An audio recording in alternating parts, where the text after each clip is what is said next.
Hello guys, welcome to the PiG Daily, episode number 65. Today we're going to be talking about timing. And I skipped yesterday's daily, so I always like to make it up the next day when I skip a daily by putting a lot of effort into thinking about something which I am passionate about. And timing, for me, is a very special thing. I think it's the most important part of RTS games. RTS, real-time strategy games, the most important thing is always going to be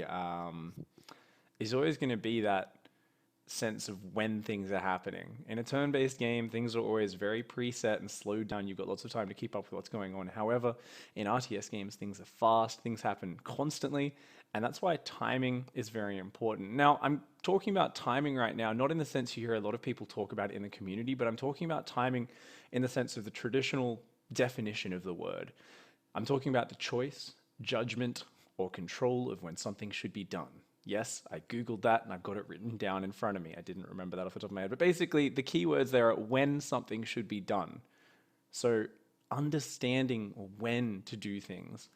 And this is a pretty vast, sort of overarching topic, but it's definitely something which is so damn integral. So, when we do talk about timing, I did mention there, I don't want to talk about it in the classic sense in terms of a timing attack, which is the way it's normally referred to in the StarCraft community. I still definitely think when casters and we talk about the idea of a timing attack, we still want to call it that. That's a great word. And for you guys who aren't too familiar with that concept, there was a really good article actually from Tosis, which if you guys are watching on YouTube, that's going to pop up on the screen right now. If you're in Twitch chat, it's right there. A little while ago, it was talking about how people were kind of overusing the word for that, the timing attack word. Here it is. I'm just going to show you guys a little bit. And basically, it's the idea where he's talking about, people overuse this word, but just for any attack. People keep saying like timing to talk about any attack. And it's something where it's kind of getting overused, and really it should be this phrase which denotes a really strong inherent advantage when someone's pushing right at a crisp timing where there's some real meaning to that push. He gives the example of attacking right before an upgrade finishes. Say your zealots just got +1. You used to always attack with +1 finishing on your zealots because then they could two-shot zerglings rather than three-shot them, which makes them 33% more efficient. This is very popular in Wings of Liberty. And, you'd hit right after that, and suddenly the Zerglings are worth almost nothing. And you'd be like, oh my god, this is amazing. That's a timing attack. He also talks about the idea of attacking at a fixed army or supply amount, attacking right when your opponent's weak, say right before their Psystorm finishes. When you're Terran, they got a bunch of Templars standing around with 75 energy and they can't use it, and you just kind of like, yes, and you kill them just before. It's finding those moments of weakness. He also talks about the idea of hitting anti-timings, basically attacking when it's not the right time to attack. And he talks about this idea of like, you're ahead in economy, you've put yourself ahead, and then you attack when all you needed to do was defend and wait for that economy to really give you a stronger advantage. That's an anti-timing. So essentially what Artosis is talking about in this article is the idea of making good and bad decisions with what you're doing. Now, in that case, it's all focused around attacking, right? It's all focused around timing attacks. But I think that's a very useful sort of lens for us to understand the broader sense of timing to do with pretty much everything in StarCraft and in your RTS games. In terms of the kind of broader sense of timing, which I am referring to, I feel like it's something you first kind of come across quite early on. Way to go. There we go. Yeah. So you've all hopped on ladder before. And if you cast your mind back to the first time you got rushed, it was probably pretty early on when you started playing the game. And it's kind of one of those things where I remember, you're always really like, what the hell just happened when you first get rushed in an RTS game? You're like, what is going on right now? And you just kind of get killed. And this is really when you first come up with that concept of, hey, oops, sorry guys. It's when you first come up against that concept of, hey, my opponent has units right now. I don't. I've invested in more economy, therefore I die. And you first come up against this concept of like, oh crap, okay. So even if I'm building roaches, or say I'm building zealots, say I'm building marines, these units are better than my opponents. But because I've only got one or two of them out, he arrives with more stuff. it turns out more stuff beats better stuff. You start to kind of come across these different concepts like that, right? You start to think about these different ideas of, wait a second, okay, so if I can rush up to units and hit my opponent earlier, that's going to kill them. Seems like a basic concept for all you guys who are kind of experienced veterans, right?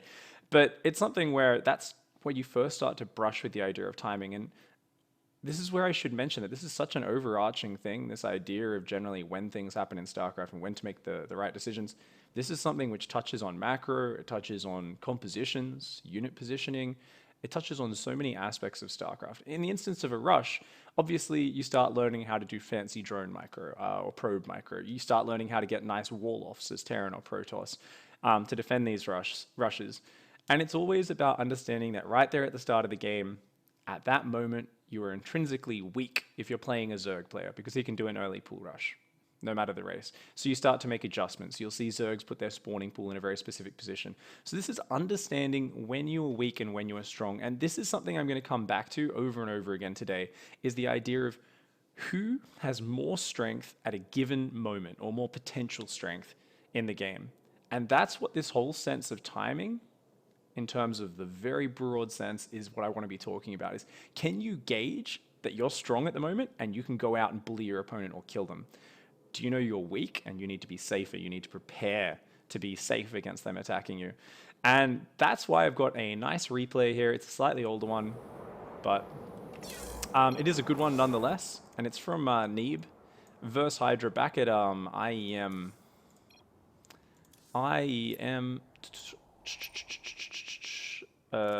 Shanghai. Sorry guys, just pausing for a sec. Reset my settings, and here we go.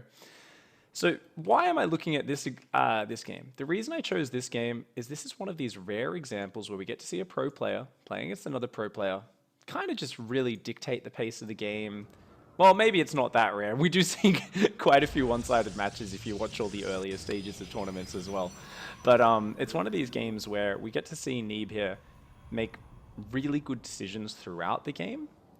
And we get to see a mixture of things. Remember before I was talking about the idea of a timing attack? Let's do this. In this game, we get to see Neeb make smart timing attacks, make smart pressures right at the exact moments when he has strength. And he uses it so well and he shows such good knowledge of that. But when he's weak, he puts on all these extra points on his defense. He recognizes when his opponent can hit him, and he scouts very well, watching out for aggression. When he's weak, he scouts for those things. He builds extra units for defense, and he always seems to have the units out at the right time off of his scouting information. It just comes down to his understanding of just roughly when things become dangerous in the game, when he is weak, when Hydra's strong. And that's why we get to see such a spectacular play out in Neeb. So I'm going to go through a few different examples in this game, and we're just going to kind of talk through them one at a time, and then towards the end of the session I will be answering a few questions, but also talking about how you can start to try and think about StarCraft more in terms of general timing as a way to solve problems. Because really, guys, I do think thinking about this is like a way to force yourself to engage in the deeper strategy of StarCraft. I feel like a lot of the time people think about composition as the issue. If they're having an issue in the game, they're like, oh, I keep going Stalker-centric against Zerg. It didn't work a few games in a row. Maybe I need to go charge lot instead or something. Like, you know, you're really just changing up the units they're building. But often I feel like timing is actually 1,000 times more important in terms of when do you get these units. Or, well, if you're dying to this, maybe you can punish your opponent earlier in the game. So that's what we're going to be looking at now. Now, in this game, notice I've just had it on Neeb's camera. He scouted it was 3 hatch before pool, which is quite an antiquated build. And we're going to get to see something which is basically why pro gamers stopped doing 3 hatch before pool. And notice Neeb recognizes it was 3 hatch, then gas, then pool. He scouted it with his probe early on. He saw that gas timing, and he knows that he can pressure right up until Ling speed finishes, and he knows that's going to finish at about 3 minutes 50. So just watch this recognition here of Neeb saying, until you have Zergling speed, I am strong. I can push, I can poke. He's going to come up here, he's going to threaten, just with these 2 adepts. He's already picked off a Zergling or 2. And he realizes now, ooh, Zergling speed's about to finish. I know my timings. Forced out a good number of Zerglings though, picked off a few, even 8 more Zerglings in production. And then look at this, Zergling speed is going to kick in right now. And his adepts are 2/3 of the way across the map. That, my friends, is a spectacular understanding of timing. And this is something where just learning exactly when your opponent's Zergling speed finishes already can give you this huge edge, right? This is pretty basic stuff for a pro gamer. You expect them to know this, but it's learning these little timings and recognizing, okay, now it's time to pull back and defend. He's got his wall up, he's making more adepts at home, and he's just going to try and very carefully take a third base.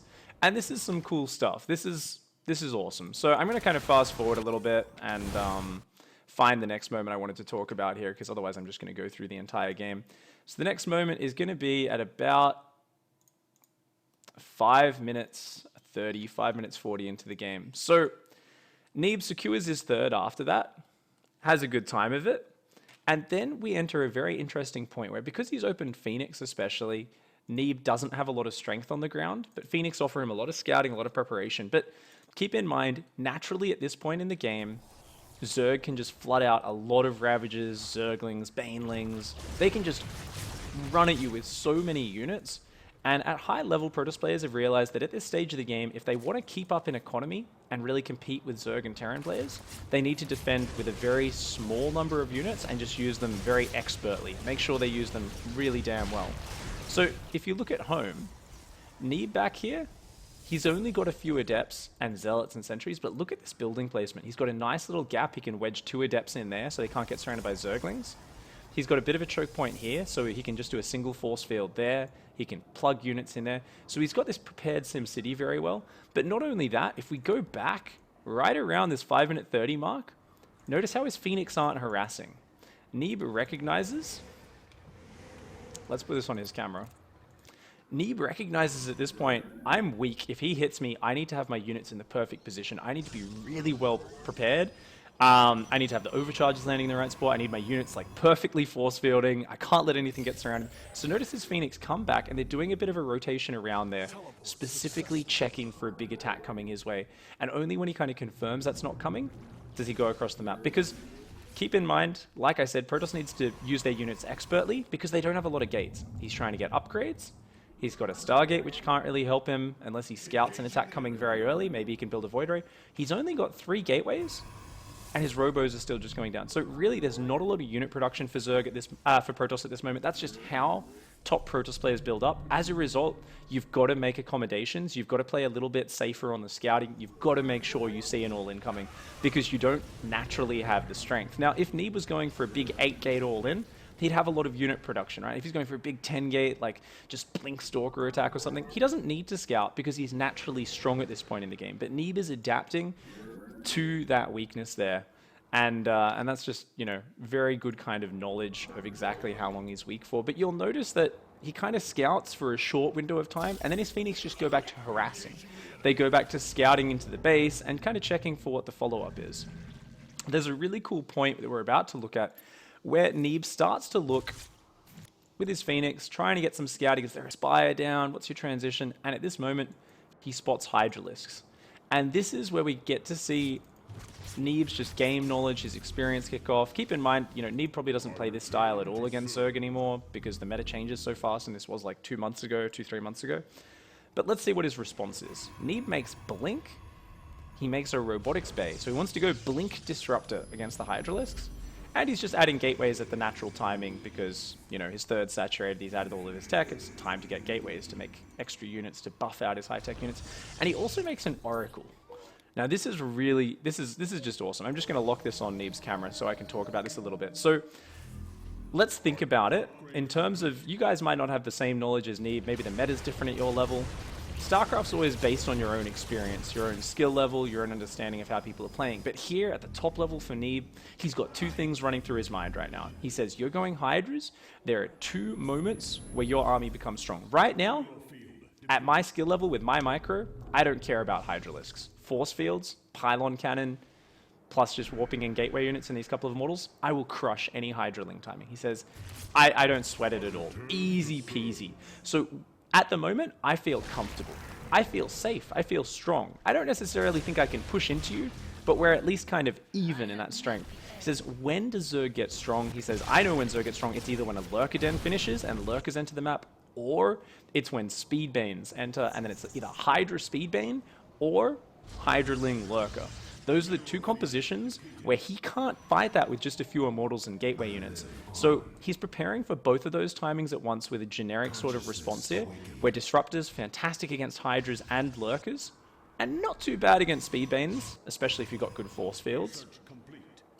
And he's also getting an Oracle, because he knows what's one way he can die to Lurkers? Well, if he doesn't see them coming.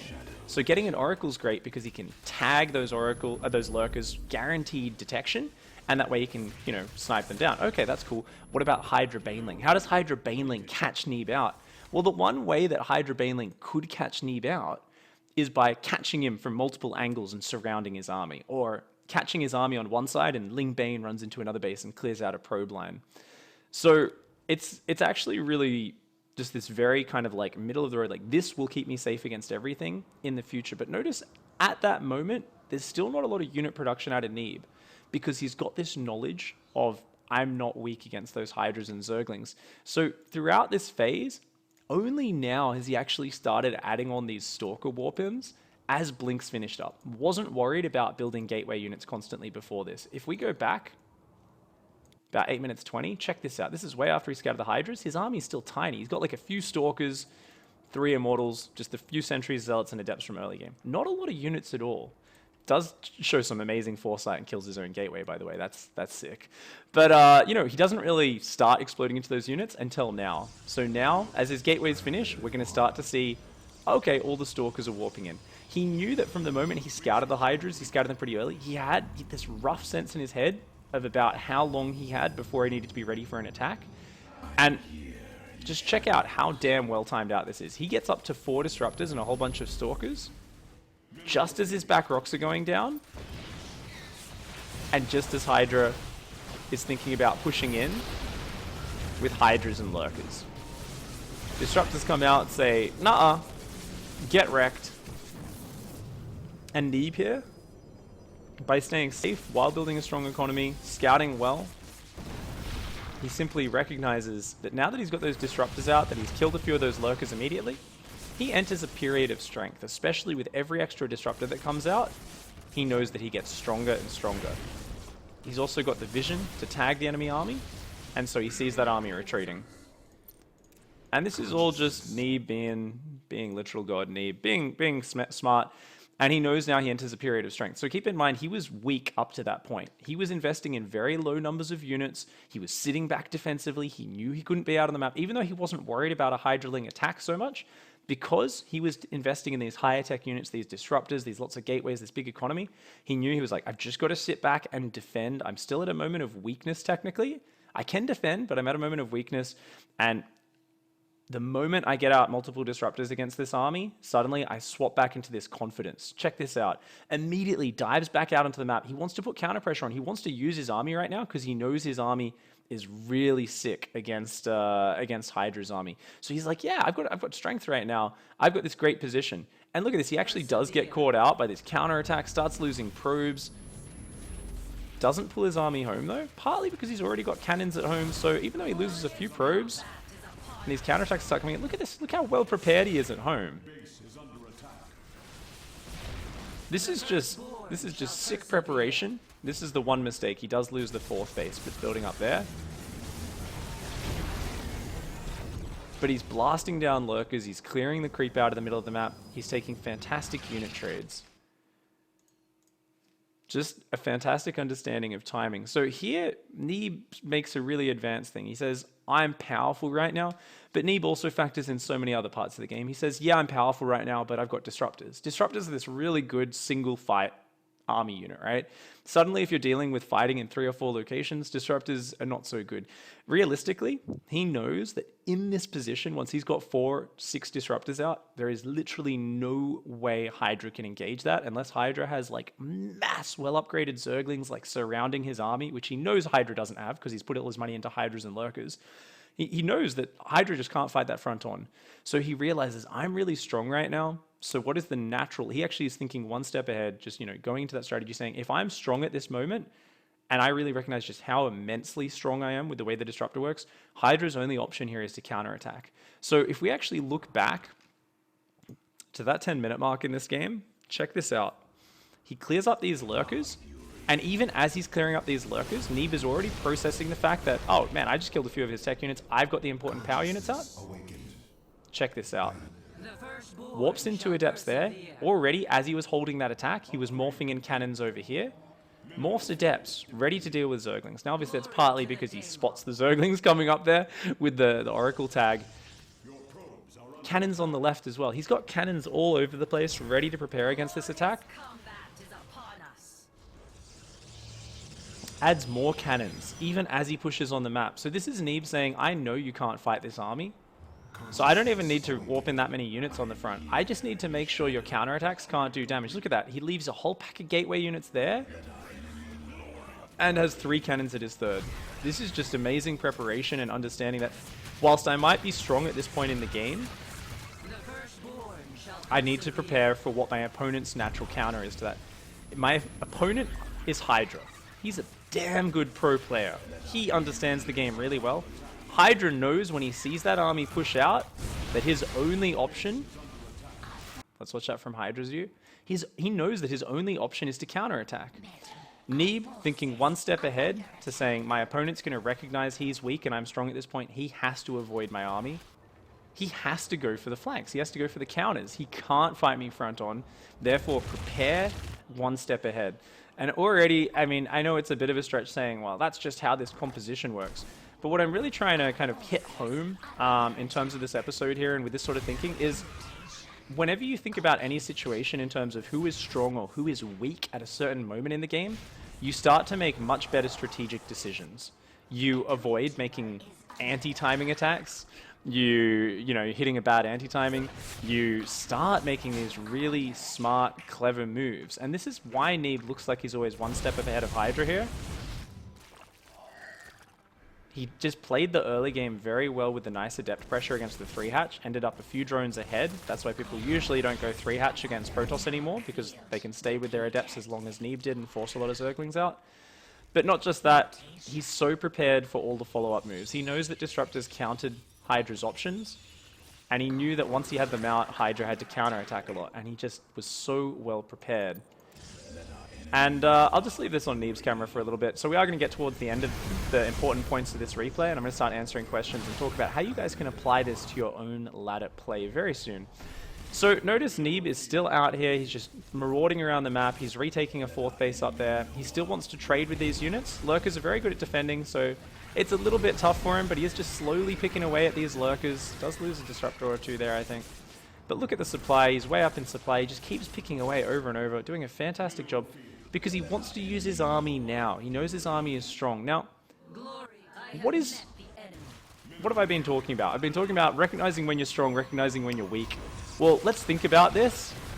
What is the next moment of weakness in terms of direct army conflict? We've already seen that in the mid-game, there is just nothing Zerg has to compete with this army. Unless he'd already gone for some Zergling upgrade style. And you can see he's trying to get those upgrades out now, but it's a little bit too late. Like, if he had the Zerglings, maybe he could have competed with this. But off a Hydra Lurker opening, where you've invested in that, absolutely no response from Hydra against this army. However, when does he counter this army? How do you counter Disruptors and Blink? What the hell, man? Well, Hive. Ultralisks will crush this army. There's only 3 Immortals in there. Broodlords would be pretty fantastic with only Stalkers that shoot up. Neeb actually doesn't scout the Hive throughout all this. Neeb uses his sick gamer sense. And right about this, I don't know, like 12-minute mark, right up there, where as he was pushing, check this out. So let's put this back on everyone's camera. So he's kind of microing around pushing. He's getting his 4th up. He's trying to defend that. And this is the moment where it's clicking in Neeb's head. He's like, well, I haven't finished you off yet. Soon enough, you're going to get those Hive units. Starts dropping extra Stargates and a Fleet Beacon, preparing Tempests to counter Broodlords. Because he says, well, eventually, you're going to need Tempests if your opponent goes Broodlords. That's the best way to counter it. Get a second Stargate and a Fleet Beacon. Already preparing for that late game, but he's doing it very late as well. If you check out on Hydra side of the map, the Greatest Spy is almost done. And Neeb kind of has this ticking sense in his head where he's like, you know what? This army that I've invested so much in, it's only really valuable for a little bit longer. I've been picking off so many of your units, but you're clearly desperately trying to buy time with all these counterattacks. And he's like, I sense that you're trying to buy time because you know you're about to enter a moment of strength. You're just trying to avoid engaging front on in this moment of weakness. And Neeb says, I think I can push you. I think I can make this army valuable right here, right now, and I need to get more damage done because my Stargate tech's pretty late. My 4th base never really got up mining until about this moment in the game. He's like, I don't want to have to go to Tempest.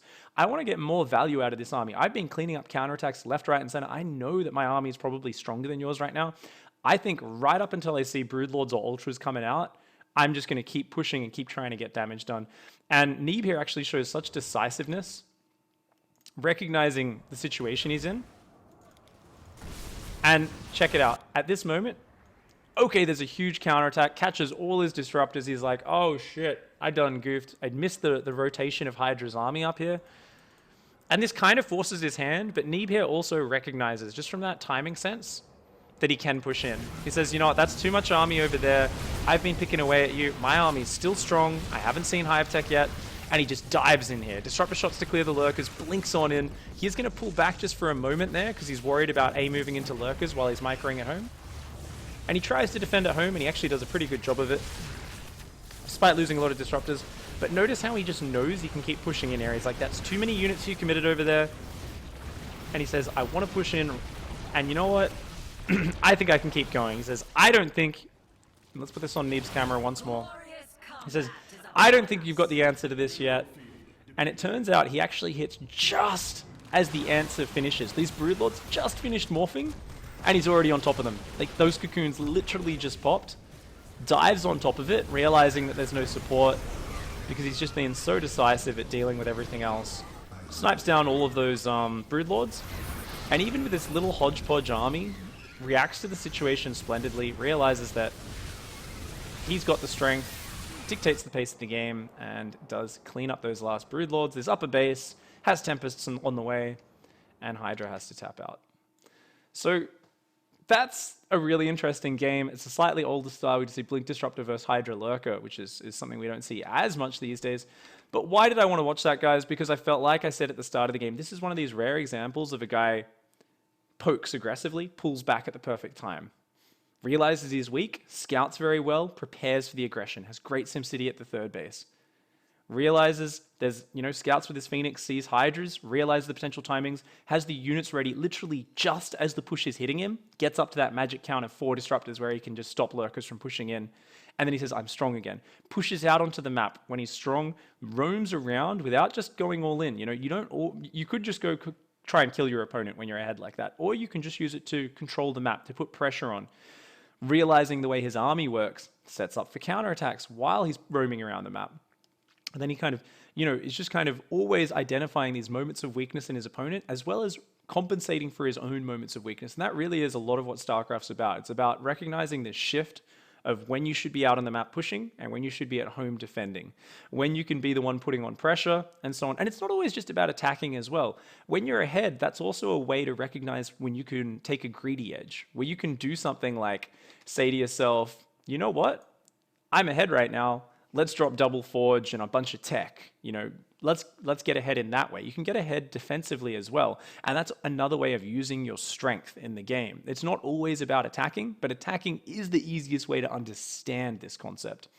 So we are getting towards the end of the episode. Just 1 or 2 more things I want to talk about quickly. Do shout out your questions in chat right now, and I will try to answer those as best I can. Now let's talk a little bit. We just watched Neeb with his intense, just intuitive knowledge from playing so many games of when he's strong, when he's weak. Also memorizing timings, like knowing that 3 minutes 50 is when Zergling speed finishes for 3 hatch before pool. He's got this great knowledge. You're in Gold League, you're in Diamond League, maybe you're in Bronze League. How do you start applying this knowledge to your own play?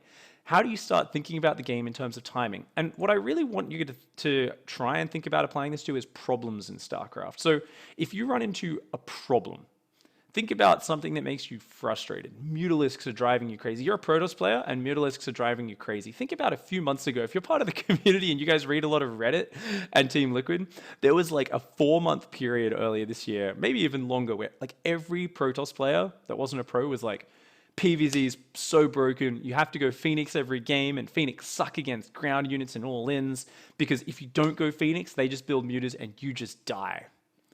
This is a problem, right? That a lot of players experienced at the same time in the sort of metagame and in the evolution of Legacy of the Void. A lot of Protoss players couldn't deal with mutas effectively. They were like, it's shit. This is the only solution. Now, this is a great example of the sort of wrong thinking to solve problems. This is, and composition is something. Going Phoenix against mutas, yeah, that is a potential solution. But what you want to think about, rather than what is the compositional solution to that problem, what are the units that counter those units, at what timing do those units hit? Can I kill my opponent before he gets to those mutalisks? What's the latest I could possibly build those Phoenix if I want to build them? How do I solve this problem? And it was really funny because you got to see pro players solve this problem in so many different ways. People steadily moved away from opening Phoenix every game because they realized they just didn't need to. They realized that as long as they were understanding enough of when mutas could come out and how to push, they could destroy this. I'm going to show just a little bit of a VOD. Shout out to Africa TV, of course, who own the content. It's just going to be a tiny snippet of a VOD from GSL, where we see Zest at the start of Season 2 of GSL this year showcase a very peculiar and unique way of dealing with mutas. This is him against Solar in Group A of the round of 32, found on Africa TV's YouTube channel. And he basically said, you know what, I'm just going to go Oracles, double Oracle, because Oracles are great for harassing, great for scouting, and they wreck Zerglings. And then I'm going to follow up with a big Blink Sentry push with +1. And every game he hit this timing. And Solar managed to win the one game just barely on cross-map Frost, where it was best for mutas because it took so long for Zest to push. But we see here, Zest hits, the Oracles turn on their lasers, they clean up all the Zerglings at the backside of that, and the Force Fields keep the rest of the Zerglings out, and the Guardian Shield plus Stalkers just wreck these Mutalisks. And this big timing attack wrecked the Mutalisk play from Solar, which Solar was going every game, by the way. And he ended up winning 2-1, and I'm pretty sure, yeah, a lot of Zest's game at this point in the meta looked like that. The third game, I think Solar tried a really dumb Queen Ravager Ling all in, you know, the one through the middle of Frozen Temple, which never works if Protoss scouts are coming because they just force field the ramp and have pylon overcharge. But besides that, it was really interesting to see him solve it with this timing, this understanding of, I'm going to kill you right before you get strength out of that. So he showed an intuitive understanding of when is my opponent strong. If my opponent goes Mutalisks, then he's strong once they not only build, but get on my side of the map and start killing workers. Once they get there, even if you've got, say you've got 10 Stalkers and they've got 10 mutas. 10 Stalkers beat 10 mutas, but the mutas have mobility. They can bounce between your mineral lines, picking off probes. You can't force them to fight the Stalkers, so you're going to take damage. You're going to be forced to build more Stalkers, put cannons down, maybe have to go into Phoenix in case they keep building mutas. It's a nightmare. You know, that's where the mutas get the strength. That's where the problem lies, is once those mutas hit you. What Zest identified was right up until that point, the Zerg is weak. Because if he's going mutas, he's saving a lot of gas, which means he's just got to build Zerglings. How can I counter Zerglings? Let's get a couple Oracles. Those laser beams are going to wreck him. What else counters Zerglings? Force Fields. He doesn't have any Ravagers out. All right, that's pretty sick. Force Fields and Oracles are great for countering the Zerglings.